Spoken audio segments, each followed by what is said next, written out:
it's enough energy now to go on with the presentation. I'm Christos. I started working for GridGain about a couple of months ago in January, so not so long ago. Previous experience also in kind of the in-memory data grid domain with my previous company, so a number of years in this domain. And today I'm here to kind of present and talk about Apache Ignite, which is one of the most recent kind of contributions to the Apache Software Foundation, and talk to you a little bit about the history, where it came from, and talk a little bit about what it is and what it can do. Hopefully get some nice questions to talk about towards the end. Okay, so yeah, simple kind of agenda for the Ignite project, basically the history, and talk about the fabric, the data grid, the compute, the streaming, and then some Hadoop and Spark integration, which probably you will find interesting. And then we've got some use cases, and I'm not going to show any demo, but if that's necessary, we can do that. So can you all see the slides? Is that okay? Yeah. Yeah? I mean, we'll share it in the end anyway, so you can have a look if there's anything there. So basically, Apache Ignite, I'll give you a little bit of history about GridGain and how that started in my current company. So back in 2007, we had the first version of GridGain, which was pretty much a compute grid. And from there, it was a number of years we developed a product that turned into a data grid at the same time, so we had the ability to do compute and also the data operations. And then after that, fast track, about 7 years later, we contributed the code to the Apache Software Foundation, and we created what we call the Apache Ignite project. So pretty much what that is all of GridGain's core code base submitted to create the project, and GridGain keeping some of the enterprise components. Like we'll talk a little bit about that a bit further on. So today, I mean, it's a pretty strong project. It was the second fastest actually to graduate after Spark. So about 9 months, I think it took us to go from incubation to top level project. Today we've got about 60 plus contributors. Okay, of course, a lot of these are GridGain employees at the moment, but we're hoping to drive a lot more contributors by doing all our presentations and getting you guys on board.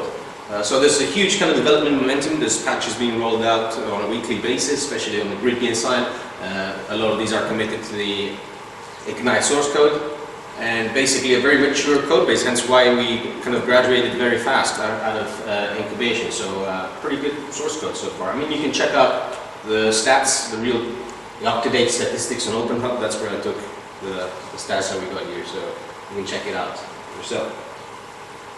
So what is Apache Ignite, and why is it called an in-memory data fabric? So simply put, it's a selection or a number of different in-memory components that all serve one fundamental purpose, kind of serving or solving your high performance and scalability problem. So whether that's a data grid in-memory component, or a compute grid, distributed compute grid, or allowing you the ability to do streaming, for example, and real-time analytics, Hadoop acceleration, and also offering different mechanisms by which you can do advanced clustering, so build resilience whilst you're running in memory.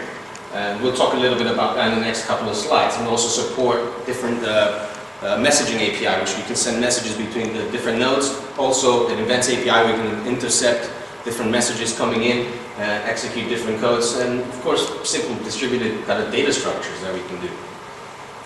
So probably you can't read those, pretty small, but you can check it out on the slide later. It's just a kind of blow up slide where it shows a bunch of different use cases that we see each of these components at a high level working. So not specifically for customers, but kind of at a high level. So if you take a data grid, for example, that's your traditional kind of distributed caching. So having the ability to have distributed web session clustering, or even simple key value store, or even an in-memory fast SQL engine, we can do that. The compute grid can execute similar kind of use cases as to Spark, so machine learning, or real-time analysis of different kind of operations, or machine-to-machine kind of computation. So it's really flexible there. We'll talk about each of these components in a bit more depth in the next few slides. Service grid, I think that's a very interesting kind of component, so having the ability to run in-memory services in a resilient manner. The same with streaming, big data. I'm sure a lot of you guys have been working around that with streaming in Hadoop and Spark. Okay.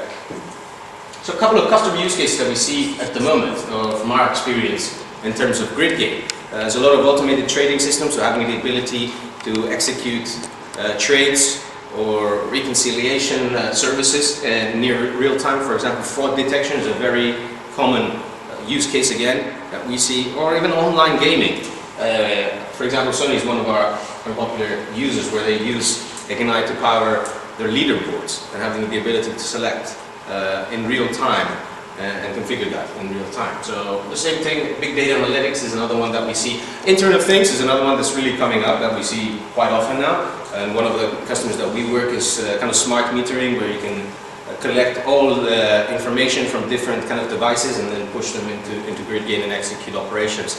There was a number of projects, if you deal with Raspberry Pis or Arduinos, I knew there were, you can easily run a client, for example, on a Raspberry Pi, if you're willing to play around and do some crazy stuff. And of course a lot of other stuff you can embed Ignite and create your own kind of solution, because at the end of the day it's really a technology. It's not, it doesn't really solve a problem unless you put it in a specific context. So a lot of the customers that we have nowadays is kind of embedding Ignite as part of their solution and packaging it up and shipping this out. Okay, so let's start with the in-memory data grid. So what it is, if you're familiar with kind of the JE cache specification, this just specifies some basic cache operations that you can execute, concurrent map APIs, collocated processing, so entry processor. So when one value or object is persisted or sent into the grid, and you have the ability to trigger a specific code or business logic as part of that, or even execute a change operation on the specific data item without having to read, write, change and then write back into the grid.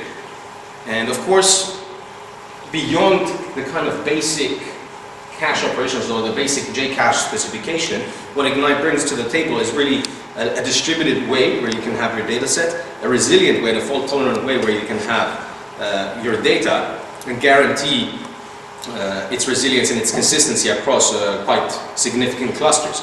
The same way, so you've got your basic operations, distributed key value stores, full-blown ANSI 99 compliant SQL query engine, fully ACID transactions with the ability to roll back when necessary, different isolation levels, whether that be optimistic or pessimistic, and of course, like I said, NoSQL, RDBMS external integration, so that could be anything from a NoSQL to a standard SQL database or even HDFS. So pretty much what there is an interface that you can implement. There's some of them that are implemented out of the box, or some contributions that we get from contributors right now. For example, Cassandra is one that's being worked on, and MongoDB is another one. When it comes to SQL or RDBMS, there's actually a tool that you can use that will easily connect and map to the DB, extract the relevant information, create the mappings and the closures, and let you connect automatically to that.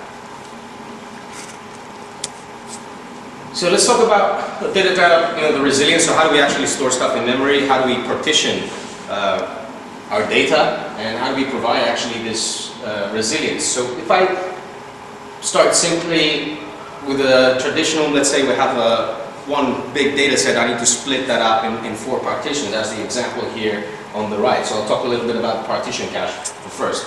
Then you can specify any number of backups for this partition. I think if you're experienced with something like MongoDB or Elasticsearch, I think they can do very similar kind of operations where you can create replicas, or what we call them backups. So in any case, you will only be hitting the primary partitions, but in case there was any failure of these servers, so you can imagine this can be actually run on individual servers or even across individual racks.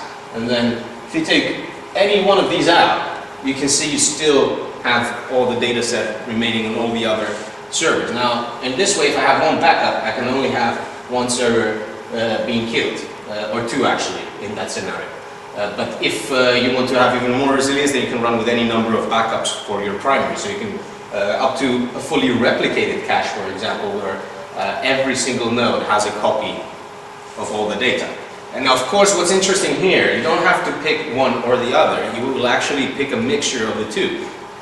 You will have cases where some caches will be partitioned and some caches will be replicated. So, for example, take the example, if we have a person in an organization, I would have the person data or the client information as a partitioned cache, so I can distribute it over X number of nodes. But then, you know, organization information for those people I would probably have as a replicated cache, because that's available on every node. So then if I want to do a join, then all the data that I require will be on that specific node to do the join. And of course we support stuff like, there's a laser pointer, isn't it? Oh, yeah. So we do support stuff also like a near cache or a local client. So in the same way, not just having the ability to query the cache there, but you can bring it nearer to the client or have a subset of the data there, be replicated across, and then operate on this data rather than having to do the network trip across.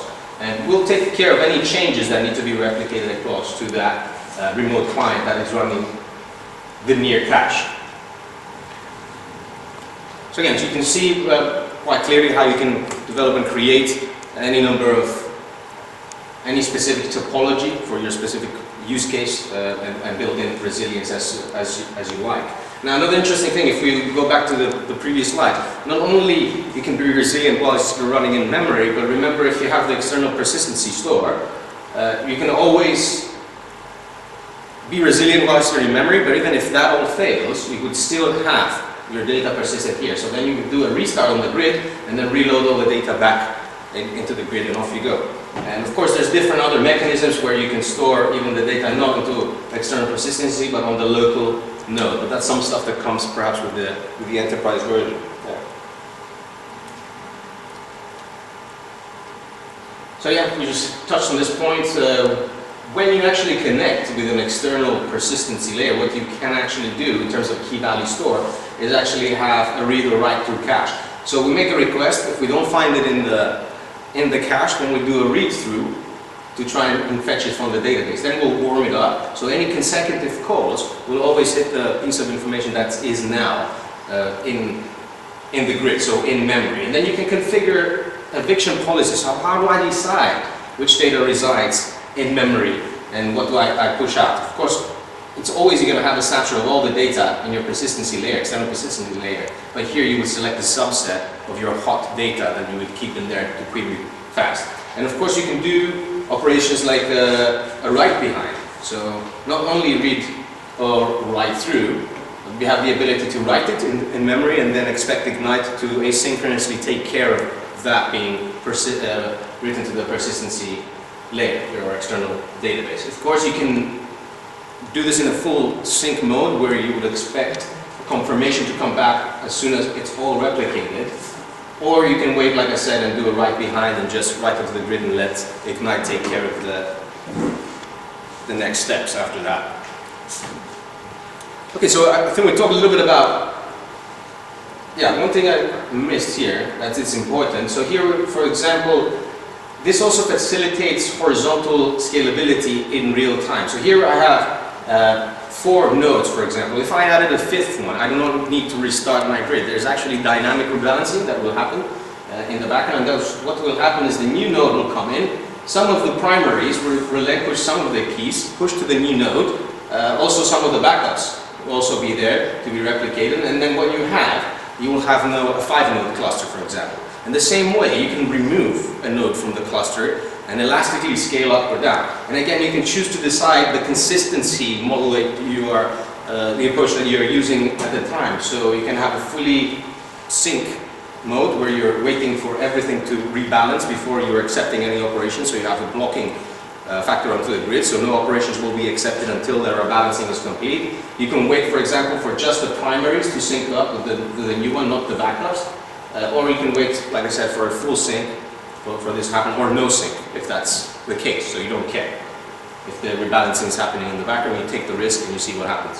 Which usually should be okay, but there's some cases where the SLAs need to be very, very high and the consistency needs to really be guaranteed. So you would, of course, go with the synchronized approaches. Of course, there's always a performance hit. The more synchronous and the more guarantees you would require in your consistency, the slower the performance would be. So yes, that was horizontal scalability. Now there was another limitation. Since it's a JVM or Java-based kind of application, the next kind of problem that we run into was with the JVM heap. So I've never seen heap sizes more than 50 gigs. I've seen the 50 gig one, but that was pretty problematic.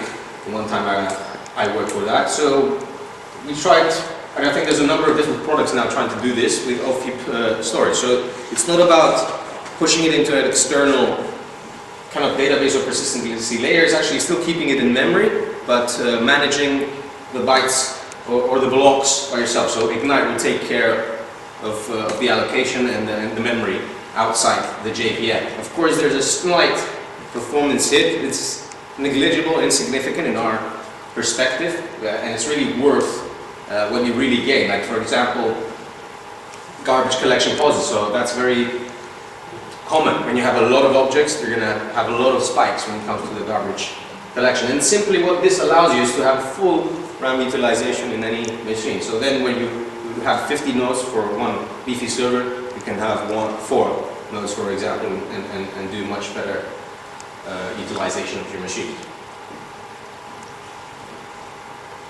Okay, so let's talk a little bit about the cache APIs and the query. So how can I interface with the grid? So I've set it up, and there's a number of different ways in which I can interact. So one is, for example, predicate-based scan queries. You can't see the code here, but when you get the slides, you probably have a better look. So all that means is, for example, you can trigger a new scan query. Let's say I've got a bunch of people. Example here, if you see, and it's checking, hey, bring me back all the people that have a salary more than 1,000, for example. That's a simple scan query that you can execute. Or you can do text searching, for example. That's another API that we provide. You can even do SQL queries, which is in the next couple of slides. So you can fully blown kind of SQL statement and execute it across the grid. We have support for Memcache clients, so PHP, Java, Python, Ruby. If you're interested and you're using that. There is also the HTTP REST API.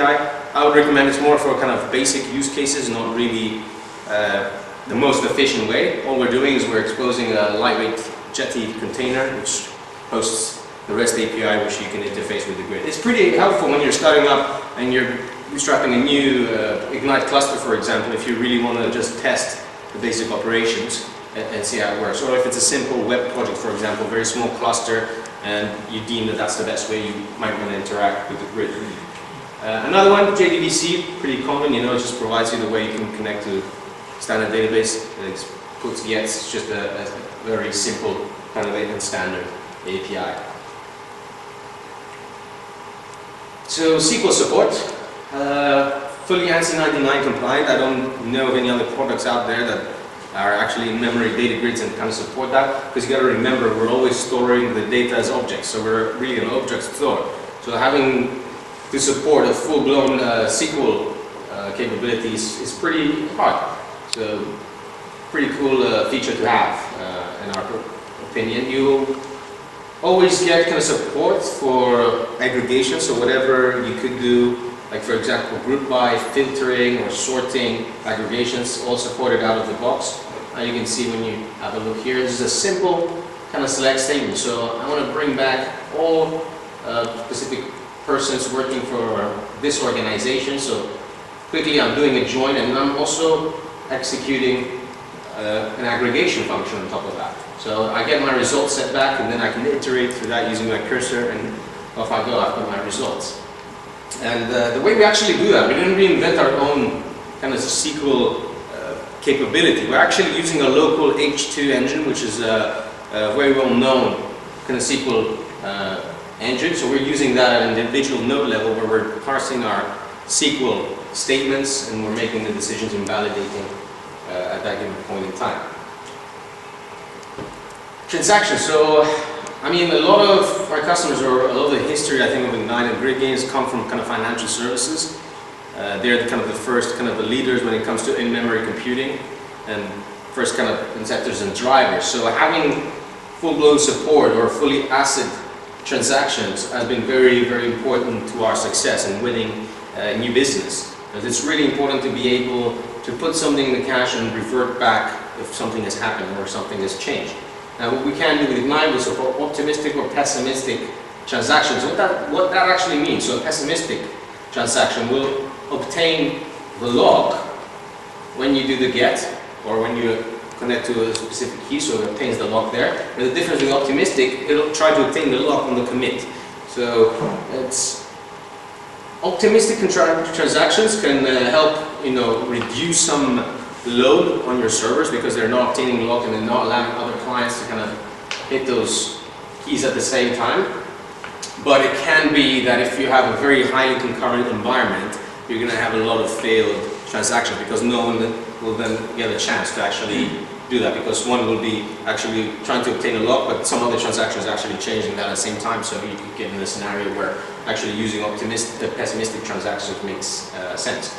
We've got this new feature, it's kind of called, we call it deadlock protection. So it's basically when you use an optimized, optimistic concurrency mode with serializable isolation mode, and what we can do is we can have a view in the order by which these locks are obtained, and if there is a specific way that these two transactions can be executed in a sequence that will help not throw an exception, then we'll do that. And the more recent test that we've done for this, we actually execute about half or 50% more successful transactions than any other kind of similar product out there at the time. And of course, standard JTA integration, so if you're using an existing kind of transaction manager, standard JTA, then there's no problem to configure that in the XML file and use it.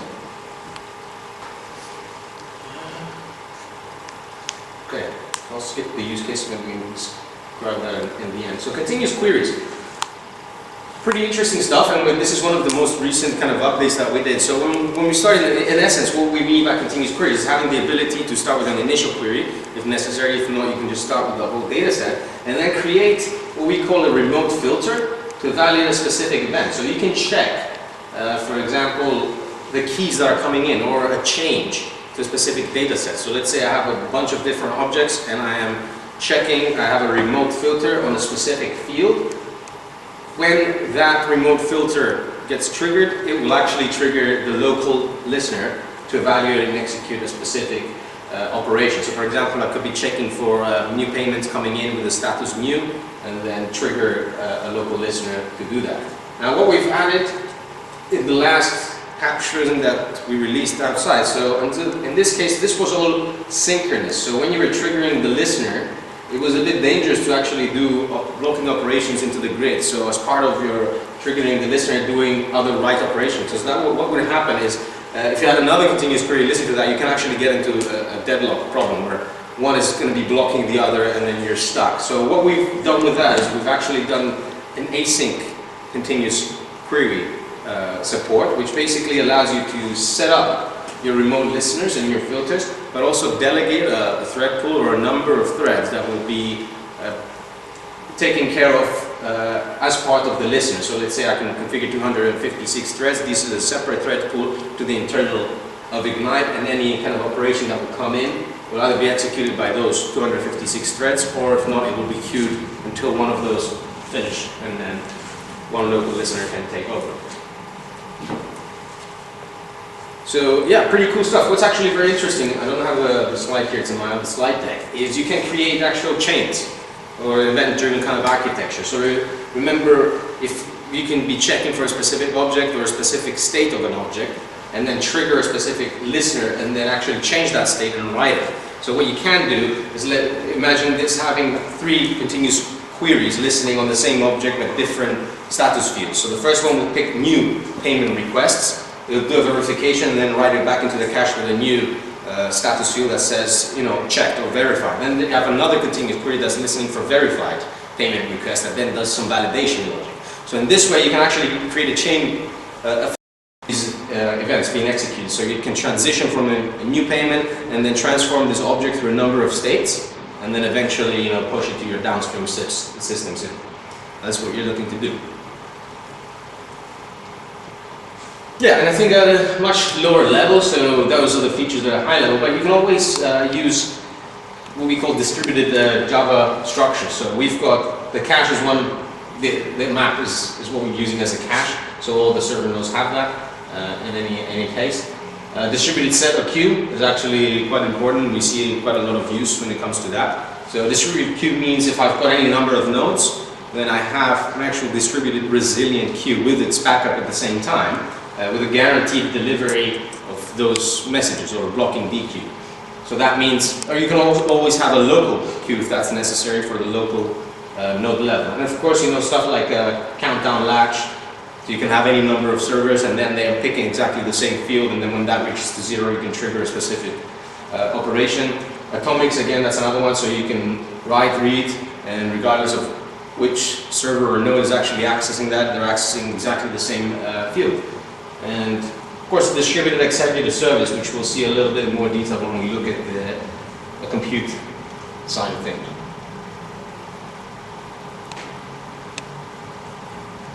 Okay, so some questions around the data grid. How does that sound? Is that sensible? Something you guys seen before or used before? I'm sure you must have come across caching, I guess. Or I read a lot because it was very often mentioned by Hadoop Weekly. So there were many articles, but what I'm curious, for example, whether it can replace stacking, it's like as I think there's some comparisons with Tachyon. I don't know specifically myself, but I think when I was doing a search last time, because there were some comparisons to Spark or a number of other Apache products, and I think when we're incubating, one of the things that came up is, hey, is this similar to Tachyon? I don't know the exact details, but there's forums and actual responses from our main guys that are working in GridGain that have actually positioned what we see side by side. You will be talking about the integration with Spark. Yes. Yeah. What's this distributed map? So that's basically just a hash map. So I think that's the essence of the data grid itself. Every server node, Ignite node, actually has an underlying hash map, and then all that together is a distributed map, and what we call a cache. And the reason we include there is because actually you don't need to start a node, an Ignite node with an embedded hash map or distributed hash map. You can start it as a client node, so that will be much more lightweight client, but you can still execute operations like compute operations on that. So that's what this kind of represents. So this is a solution if you have low memory problem, this kind of distributed map. So if you are limited for one specific node, you mean? Yeah, I mean, what you can do is combine any number of nodes and grow that size seamlessly or linearly, because instead of having one node and the maximum size of that, you can have any number of nodes, and then Ignite will take care of how this distributed. Of course, you can have control where something goes, and that's what we do with affinity. So remember when we have the distribution here, what you can do is you can decide where each keys will reside. So then you have total control on how you're doing that. And then you'll know when you're making a request, when you use the same affinity key, we will redirect the request to the exact node that has the data. So yeah, exactly right. Yeah, kind of common use case that comes up, I think a very simple one before you even go into the depths of the computer or the entry processor and having the ability to execute operations close to the data. A very simple use case is using it as a distributed kind of session handler for your application service. So if you're running any application service, you know a lot of the limitations is actually the sessions will reside within the app server. Now I know you can configure some caches per server, but what you can do here is actually use Ignite to store your session in a distributed way. These become stateless, so whenever they're requesting a session, they go down to Ignite. So all you need to do is just configure it as part of your application server to use Ignite. There's no change in that sense. Compute grid. So yeah, I think I'm going to probably get quite a few questions around Spark here, or the comparison. We'll see how that goes. Simply put, if you start as the simple API, it's a simple MapReduce API. So I've got a bunch of data in a distributed fashion. Can I execute a MapReduce operation and get my reduced result set and do something with that? So yeah, pretty simple when it comes to that. Again, another kind of example, you can create a compute task that does, for example, a SQL join, or compute task that can query specific bits of the data and give you a result and come back. Now what's interesting about this, so remember we are running in a partition and distributed way. We use affinity to understand where we're actually storing different keys. Now, it would be good, rather than just running a broadcast and sending the task in all the nodes, when I know specifically I'm interested for the data for one customer, I know exactly where that data is, I will use what we call an affinity run for our compute class, and that will redirect the compute class to only execute on the node that has that data. Again, what we can do, there's load balancing, so the one that we actually support, or it's really configured out of the box, round robin, so we'll execute the tasks in a round robin manner. Of course, you can execute in parallel. You can always do, there's also automatic failover. So if the node fails, the most simple thing that's going to happen is going to be pushed to the next node for execution. What you can do though is you can configure your own kind of failover and say, hey, check for specific thresholds. Hey, if the CPU has gone above this certain number, then fail the task. What that will trigger is will not execute on this node because you didn't deem it's the right criteria, and then it will push it on to the next available node. So for example, you can have one compute task that can only execute on nodes with more than 50% compute or processing resources, since it could be a resource-hungry task. And of course, zero deployment, that's a pretty cool feature, especially if you're developing in development mode. That can be very, very handy. So what that means is we run a distributed class loader in the grid. So when you fire a task across the grid, you don't have to have the classes on each actual node. What will happen is when the task fires into one node, we'll load the classes to the other server nodes. So then if you fire to any node, or if it's a distributed task that goes across, you don't have any problems to do that. The same way, if you've got version 2 of that task, we'll actually undeploy the task that's come in and redeploy the new one, for example. So yeah, fully Java 8 support, so support for Lambda expressions if you're into that and you're working with that. So distributed closures. Distributed executor service. So like I said, so you can always use the Ignite compute task API, create your own compute task and use the API to fire that compute task. But if you don't like doing it like that, there's another way. You can just spawn a distributed executor service on your local instance, and what that will do is you commit or push your runnable or your callable in the executor service, and then similarly as we would do with the compute task, we will execute that in the grid and bring back the result. All of these operations, so in compute tasks, they can be synchronous or asynchronous, so you can block waiting for a result set, or you can wait for a future. For example, you can even connect hooks in a way where you can get callbacks when a future, for example, has returned or a value has been returned. The same way we can do this for sync or async APIs, also for the data grid. So something I didn't mention before. All operations to the grid, for example, gets, puts, or whatever, you can do those in a synchronous or asynchronous manner. So for example, you can do a get and wait for it, or you can do an async get.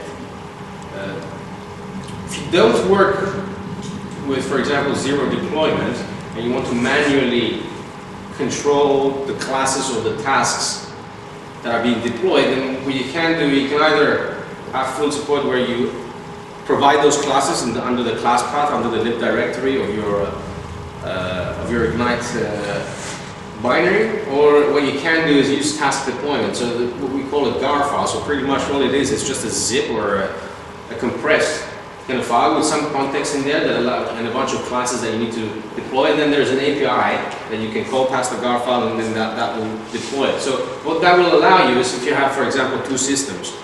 One can execute tasks and the other one can load tasks. So this way you can have a front-facing application where it's only allowed to execute tasks, not allowed to upload new tasks.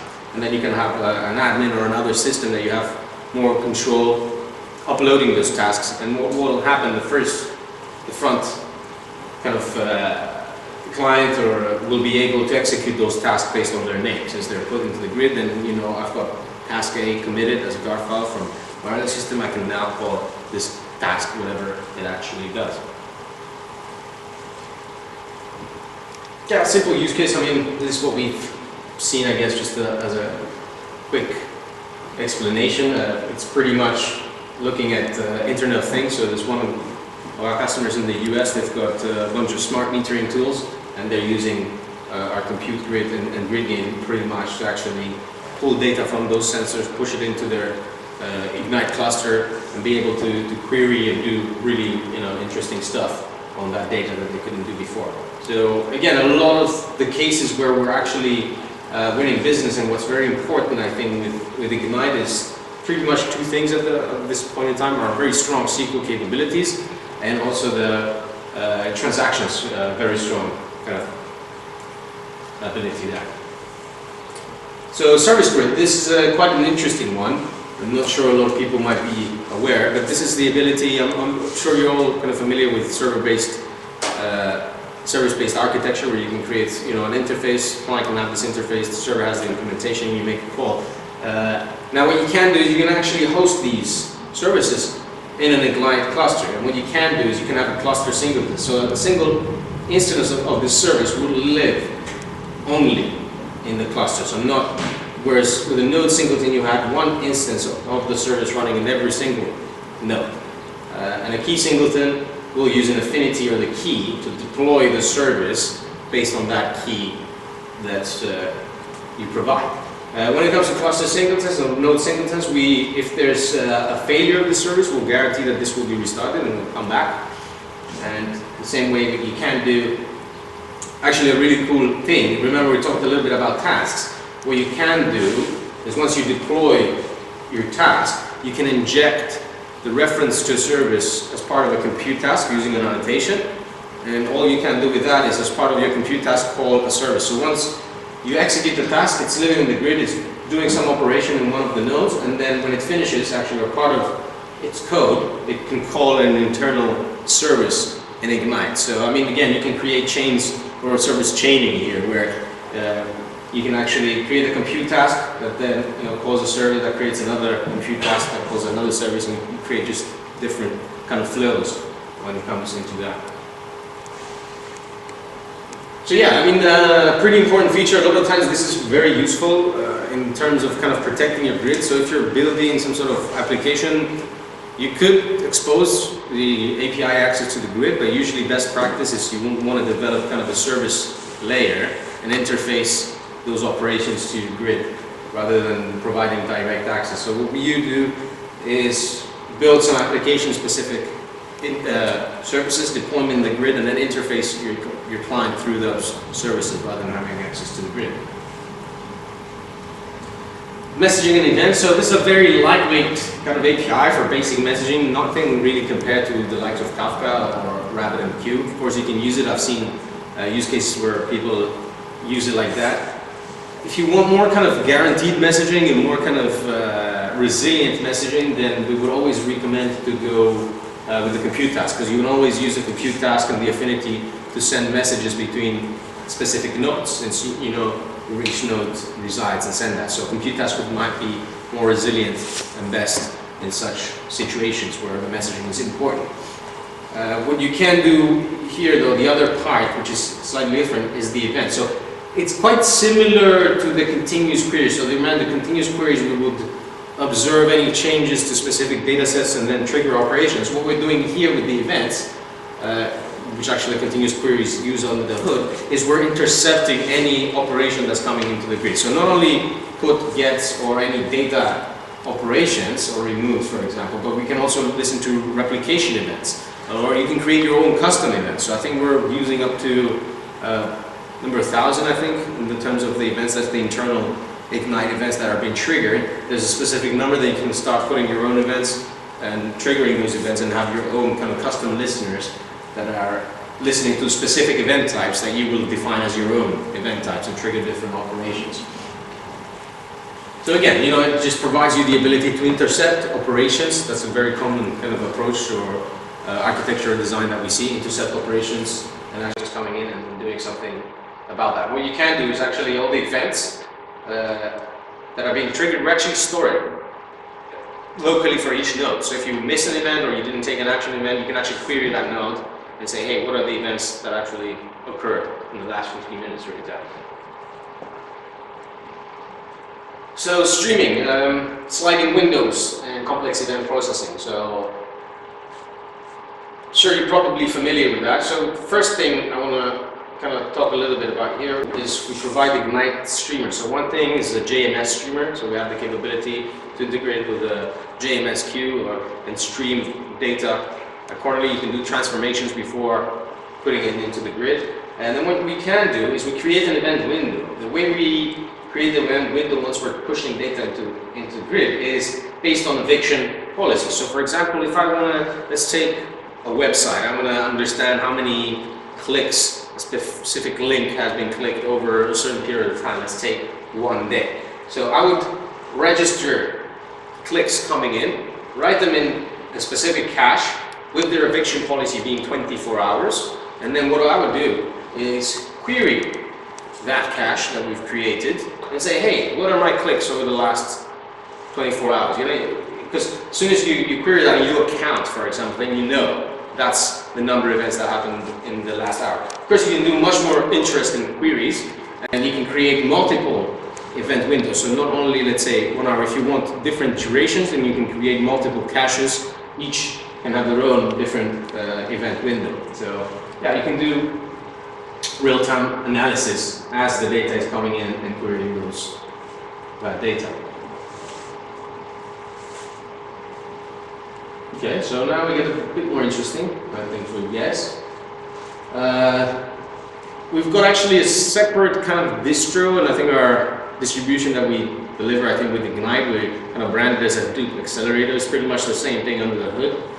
We just have a separate page, I think, with the documentation and the way we kind of present it. So what we do here, I mean, I wouldn't recommend that you go and build this architecture. I think a lot of people are kind of moving away from the old MapReduce style, but in case you are running a Hadoop cluster and you do want to speed it up, then there's an easy way with zero code change. So you've got your MapReduce jobs and you want to execute them on the grid. What you go do is we have a simple guide where you can go install Ignite, and then you will interact directly with that. That will integrate with HDFS under the hood, and then basically we'll skip.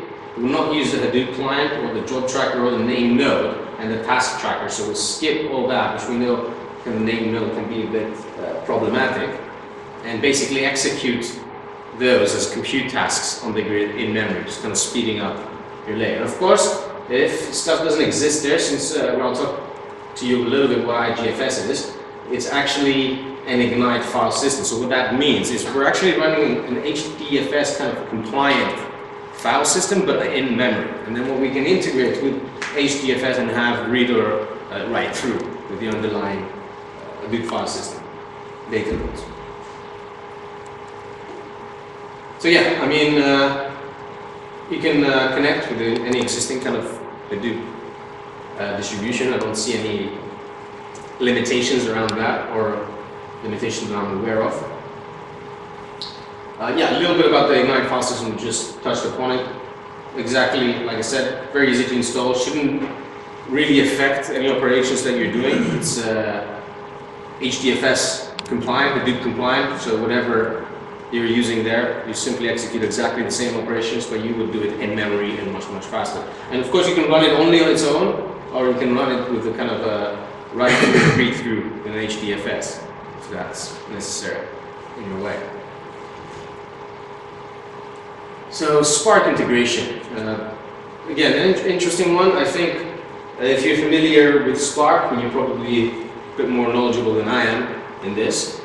But what we try to do here is we've taken the kind of shared RDDs, we've taken Spark RDDs, and what we've created is Ignite RDDs, which kind of are shared across the cluster. So remember, we can have our Ignite file system, and what we've got is an implementation of the RDD specification in an Ignite way, and what that provides, every kind of Spark job or Spark worker can actually have access to the information that it needs through this shared RDD globally. So providing access across your Spark cluster. And of course it's mutable. If you want to change any of this data, then there's no problem to actually execute change operations.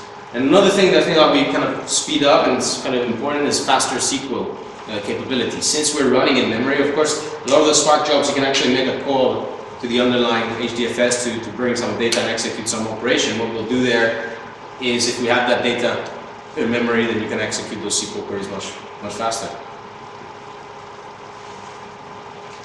Deployment, I'm sure we've all worked with a number of these. Amazon, AWS, Google Cloud, Apache JClouds, which is a number of different clouds supported again.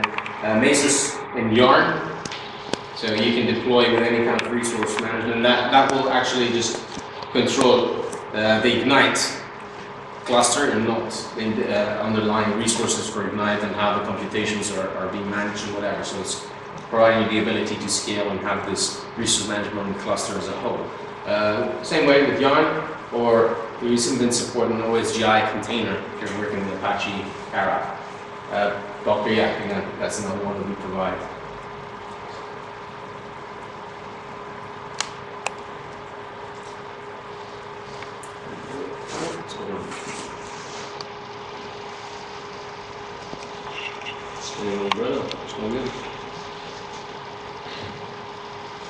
I think that was the last slide anyway.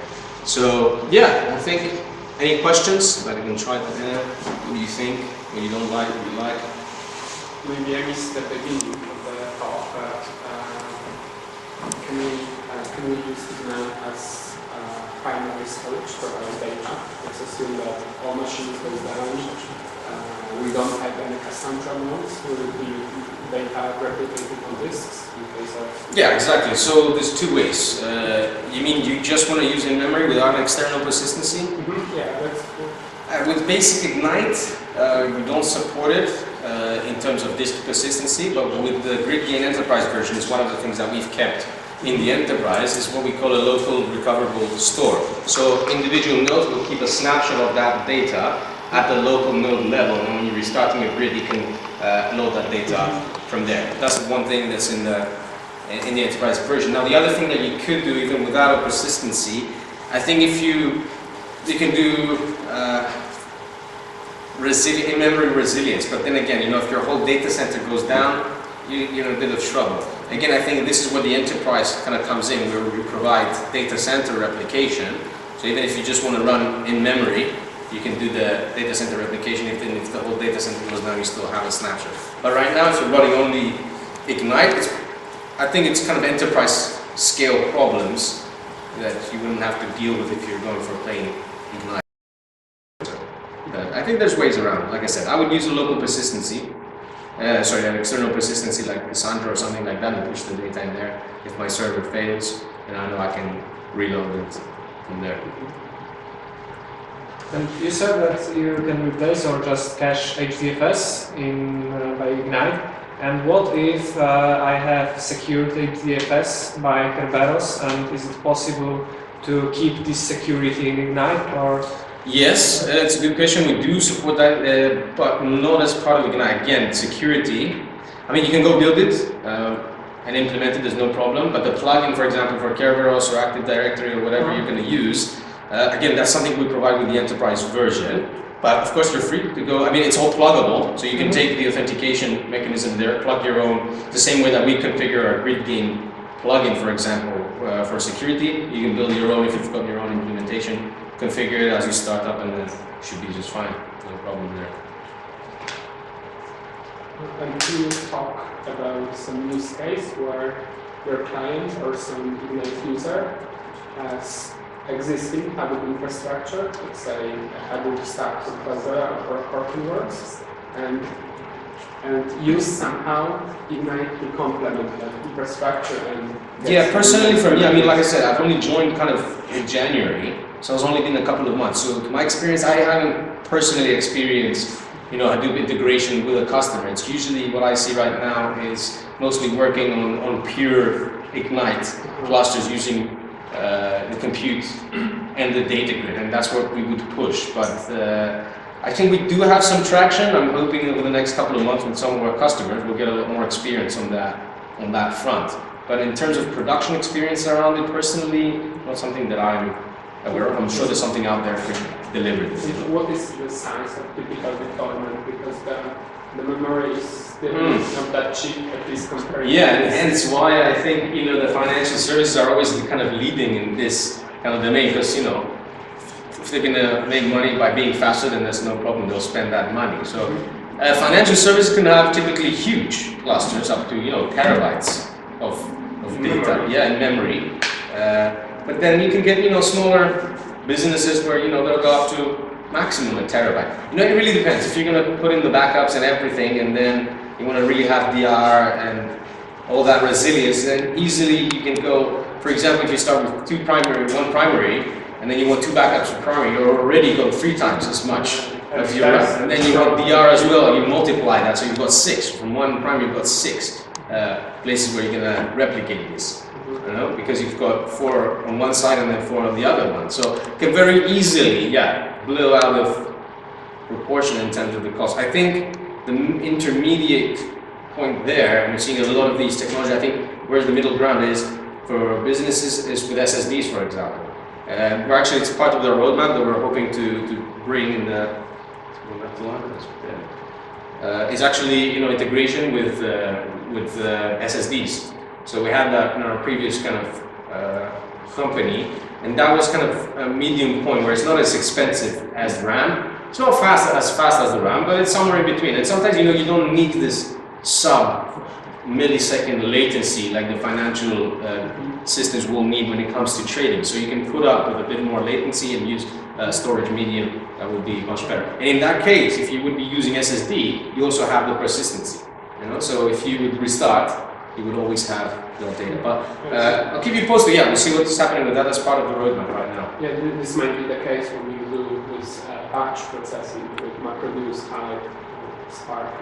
You don't because it can be second latency there. It can be very expensive, I think, to have that. And what you can do is actually you can have a.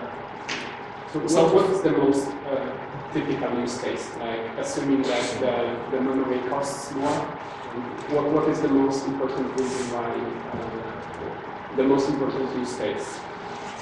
I see a lot of, so there's 2 things. In the financial services, it's a lot of kind of trade reconciliation, I would say, you know, trades coming in and then having the ability to execute these trades, you know, and check all the references and then finalize these trades. That's a typical use case.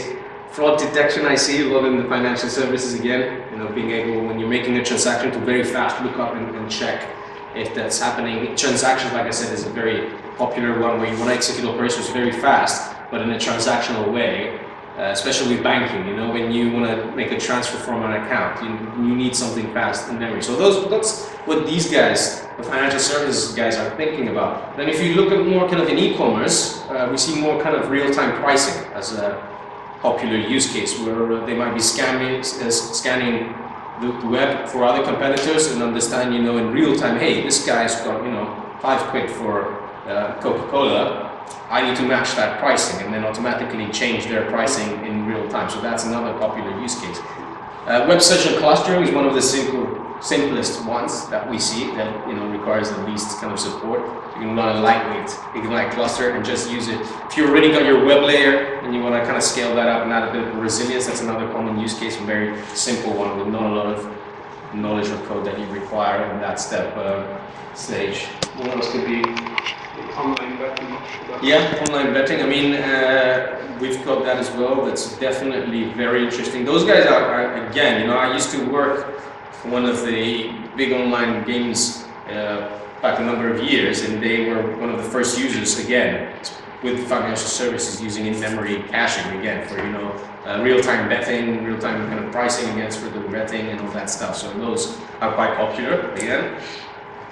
And so those use cases are like for cache. You put something to cache and yes, retrieve that. It's not necessarily computation. Computation.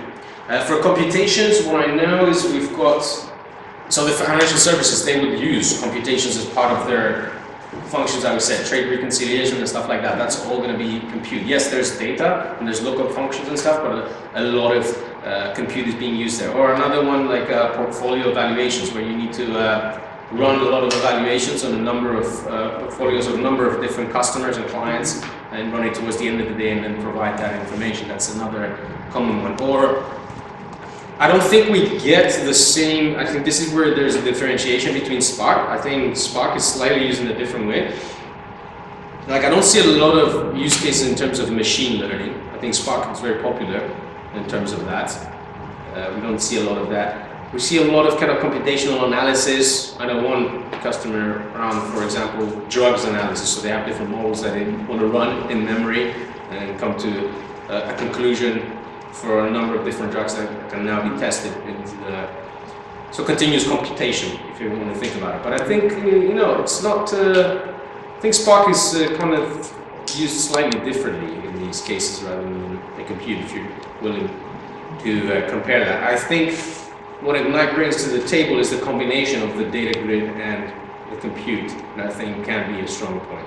I do see cases where it's one or the other, but I think where it's really strong is when you see both kind of being used, because you can execute, for example, collocated processing or an affinity run. I think this is where we're talking before with the guys, can we do that actually with our Spark integration? I understand that's the picture that I'm getting, but we need to kind of validate. So I think when you've got your Spark job, again, if you've got underlying data, it would be good to know where you're executing that job and that data resides. As far as I know from our documentation, that's what it says, but we'll double check that. What is a typical language is Java? Java and .NET, mostly Java. I mean, the product is Java-based, it's JVM-based. We do have the .NET that we can run on the server side as well, but pretty much it's a wrapper. It'll still use the Java implementation under that, and C++ as well, we have it. Not so many people are using the C++. You see some interest with the C++. We provide a lot on the data grid side. We're still working on the compute side with the C++. But usually it's dominant is going to be .NET and Java, and a lot of the times you actually see a mixture of both, where customers actually want a mixture of that. Actually, one of the latest additions that we did with continuous queries is having the ability to run a Java server with a deploy continuous query on a Java server and actually notify a .NET client. So it's a step further interoperability. We want to reach a stage where it doesn't matter what clients you're running. And the same thing, I think we can do it also with compute, so you can have a mixture of .NET or Java clients executing the operations on the same kind of cluster. So yeah, to your question, it's mostly Java and .NET. Depends on the industry, I think. Really depends. Scala, Python. There is Scala support, yes, as far as I know. Python, I think that would go through the Memcache API. There's no native client for that. For Python. So, yeah, it's open. I think it's a lot of our efforts in terms of GridGain is kind of market driven. So if we get customers, that want it, and the rest of it's going to be community driven. So it's people who's like, hey, I want to build a Python client. So yeah, off you go. But yeah, currently I think it's what we experience in the market. You'll see right now. So that's the most popular. Enterprise is Java and .NET. Correct. Yeah, exactly. Yep. Is there any practical limit about the size of the objects that I should put in the cache? Because if you use Cassandra or HBase, those p-value pairs shouldn't be that big, because otherwise... Yeah, I think the same kind of, approach, applies. There's no, I can't really tell you the number, I guess. Yeah, but can I put, let's say, PDF files into that cache, or music files? I'm just thinking about the replacement. I think I would use, I was thinking about that, but I think I would use IGFS, I guess, in that scenario. If I was going to use files, I would use a memory file system to do that. I guess you could do it with a key value, but I'm not sure how big those files are, because you would still need to break them down. I guess if you really want to be smart about it, you really want to break down that file to individual blocks and then spread it out. So I guess you could store a PDF. I don't think there's nothing stopping you doing that. I don't think we're going to throw an exception, but eventually it will break, I guess, if you start putting too big objects in there. You can't handle it. But no theoretical, I think, limitation. Of course, as best practice, I'm sure we probably recommend not to go over a specific size. The computation, can you still immediate results to disk? So when you're running a compute task and then write to the disk, you mean? So basically, if you have multiple steps, is memory the limit, or you can spill something to disk? You mean so if I reach the limit of my memory and I'm adding it? Yeah, you can, you can spill to disk, and what you can do is you can have a local swap storage, so you can overflow into your local system, if that's the case, yeah. So is this overflow storage available for other components, not only for processing? So basically, what happens when I put too much data into Ignite? So I'll will run it out of break? memory usually, but if you've configured a local swap, it'll push all the data onto Okay, the so disk. it won't explode. No. Okay. It's of course you can always break a JVM if you put too much, on top of it. I think the overhead will grow enough, even if you're pushing, I think, to the overflow, but that could break. But yeah, I think you need to always take the necessary kind of protection to protect against the system. I think we'll do whatever we can, I think, to protect that. But it's really down to the user all the times to have the necessary protection.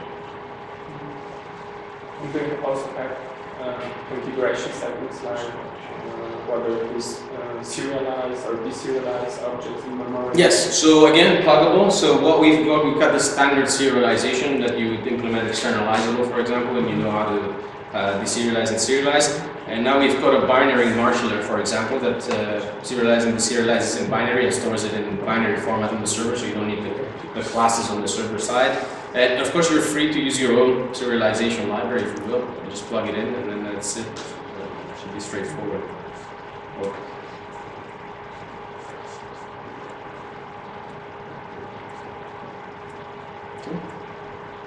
It's cool, lots of features. Yeah, this is interesting. Good stuff. Yeah, I think it's, feel free to go check it out. I think the source code is there.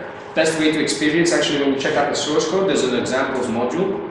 It's very easy. Every kind of operation or feature that I talked about, you're probably going to see there. Continuous queries, cache APIs, transactions, messaging, everything, queue tasks. Everything has got the example with the correct documentation. If that's not enough, you can always join the dev list or the user list. There's a lot of questions and there's a big community going on there, so feel free to join the party. Alright, cool. Do you think that there will be some effort to do some machine learning on Apache Ignite? It's possible to attract such community for it? I don't know the exact details on how it would be different, I guess, in machine learning kind of scenario, and how our computation, I guess, you would have to kind of branch different kind of executions and do that. I don't know, I think it needs to be slightly optimized. I don't know the details exactly of what kind of optimizations need to be done in terms to be I think the best way is just try and see and compare it to something like Spark, for example, which is optimized to that, and then see what the results say. If it makes sense, it does. Maybe Spark is not the better, but it's more popular. So sometimes it's such scenario. I used GridGain some years ago for reporting for real time. It's nice. Mm-hmm. It works. It's what version was that? Do you remember? Version something 1 or 2. Yeah. It's back a that couple of years. was enough for it. Yeah, I think it's. Scalability. So it's okay. Yeah, I think there's been significant improvements. I think after, I see it. especially with the last version after going into Ignite. I think it was a learning exercise for all of us. I think It looks very good. It looks very good, and I will use it again. I think so. Yeah, and I guess I think it's gonna. We want to create this kind of the buzz that is happening with Hadoop. We want more people to start contributing, building their own kind of modules on top of that, spinning up their own kind of stuff, and get an ecosystem going and see where this goes. I think that's what's interesting about being an Apache and fully open source project. You never know what's going to happen. This it's Ubuntu. It's Linux based. Apache Ignite running on the Linux, which version? I know we tested with Red Hat, Right. 6.5, 7 should be fine. I don't see anything below that to be problematic. I think it's JVM, so I think we run also on Solaris, I know. Windows again, just equally, it's fine. I don't see any problems. I think Android as well, I've heard. Someone's ported it there. I think Raspberry Pi, again, that was another one. They had to do a slight change to install it. So yeah, I think that's the beauty of having something like Java. It's pretty much easy to get it. to run on any kind of commodity hardware, no problem. But yeah, most of the clusters that we see, I personally try to stay away from like Windows servers. Okay. I mean, This was second part of my question. yeah, that's my personal opinion. You It's have just- cheap Windows. I think I've moved away from a couple of years now away from Windows, and whenever I try to deal with this, like, oh, yeah. It's like a hobby because you know that Linux is cheaper. Yeah. So some people need to start something. Yeah? It's nice to have on the Windows. Yeah. To develop something. I think it's costly, so it's not. I find it easier also on Linux, I think, personally. Yeah, so just you could start faster. Yeah. Some development, yeah. Simpler, I think you can be much more lightweight. You can only, configure your distribution to only have whatever you need to do hard. I think, yeah, Windows can have such a huge overhead. Of course, it can provide you with some nice benefits, with like services that you can install and stuff like that, so you can run things in an interesting way. But personally, I don't know. Whenever there's something with Windows, I try to kind of stay away from it. The version 10 is go like something step backward. Yeah, what they were saying was it, they had Windows 7, then Windows 8, and they were saying it was one good version and one bad version. I think Windows 7 was good, Windows 8 was bad, and they're like, Windows 9 should be good, and they're like, no, we go to Windows 10, so they went straight to the bad version. So that's a big mistake, I think. So Yeah, I tried to install it, I had it wasn't working for me. I had to reinstall like a number of times, just crashed, failed, didn't get it. But I think, so the best way is to start some Linux machine. yeah, that's the easiest. That's the easiest way. But like I said, just equally as easy on Windows. If you start from the source code, that's the easiest way. I guess we can just open it as a project, and then you can start playing around with that, and then do the imports the same with Maven and run it whatever machine you're on, no problem. Okay. Cool. Thank you.